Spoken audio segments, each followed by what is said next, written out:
My name is Charlotte. Kathy was my older sister. This is Joan McDonald, Kathy's niece, and Marlene was our younger sister. Kathy lived in Calgary, as did Marlene and Bob, and I think the rest of the family want to really thank Marlene and Bob for the excellent support they gave Kathy for so many years when she lived in Calgary. Our younger brother, Edward, was at the do that we had in Calgary for Kathy, and he's not here because he's already been to one celebration. He came with his wife and his grandson. And I think before we go on, Dave reminded me that maybe we should all introduce ourselves because people don't know who everybody else is. So, Joan, why don't you introduce your family first, and then we'll go this way and this way. Kathy was a year and a half older than I. Her personality was very different from mine. She was quiet, artistic, introverted, often inscrutable. I was extroverted, emotional, often in our growing up years on the verge of meltdown. But she and I had an understanding, and for many years, we had a loving, supportive friendship. Kathy Marley and I slept in the same bedroom when we were young. Kathy and I went to MBCI during our high school years. We were baptized at the South End MB Church at the same time. We went to Europe together. We both worked at my father's electrical contracting business, Redicop Electric, during our growing up years and for brief times in our 20s.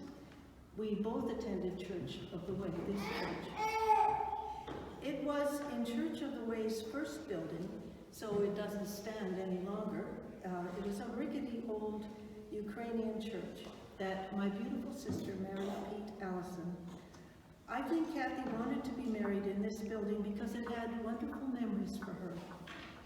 As university students, she and I sat under the teaching of Dr. John White, a prominent Winnipeg psychiatrist and an author.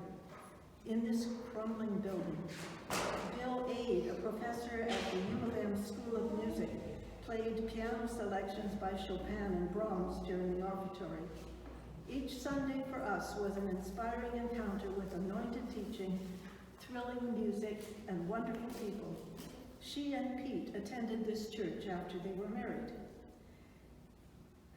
Kathy had numerous afflictions, allergies, eczema, and more serious physical and mental ailments. One doctor predicted when she was in her early 20s that she would have to live with her parents for the rest of her life. She'd have to work for her father for the rest of her life, and that she would never marry. But by the age of 25, she had her own apartment, her own job, and by the age of 30, she was married. My sister had a delightful sense of humor. Here's an excerpt from a newsletter she wrote one slow Friday afternoon at Redicop Electric. Today is Friday, and everybody knows what that means. You goof off. Even hardworking Kathleen is extremely lethargic and has sunk into having mad gab sessions with anyone who happens to drop in. Gladys is looking through a few thousand record listings for a soundtrack of a movie called The Magnificent Men, which is supposed to be a cowboy movie, and keeps mumbling to herself, "I'm sure it's somewhere, I just can't remember where." Just when we had our office planned so that we could look around the surroundings without gagging, David, my brother, who took over the business, mounted a monstrous moose trophy over our heads. The ultimate insult. So, to get even with him, I am going to the Lamont Hotel, my parents' house, and borrowing the perfect hat, a yellow straw number with a brim, and affixing it to its stupid head, along with the longest, flutteriest false eyelashes, and a fluorescent red Cupid bow mouth.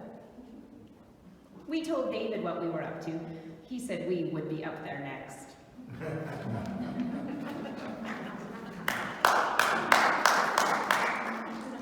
My sister was a woman of faith, and she did her part to make the world a better place. Her gifting was was in her hands. She was a skilled sewer and excellent with a crochet hook and a needle. She made countless items for charitable organizations and made cross-stitch pictures as heirlooms for her extended family. She crocheted placemats and sweaters and sewed dresses and pajamas for me. In one letter she wrote,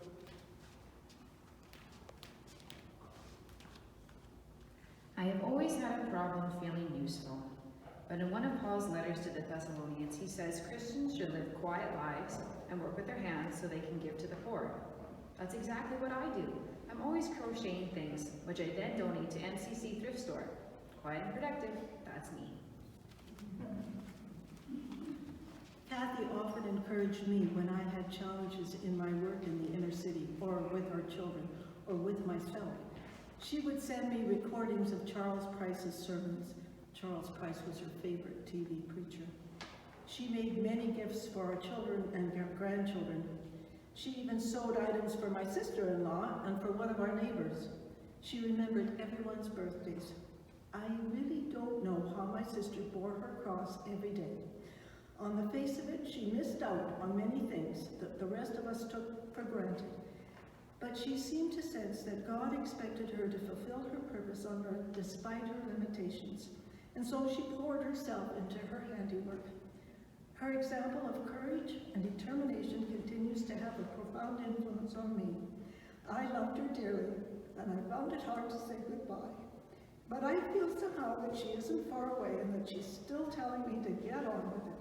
So, Kathy, like you, I'm trying to get on with it and do my part to fulfill God's purposes for me.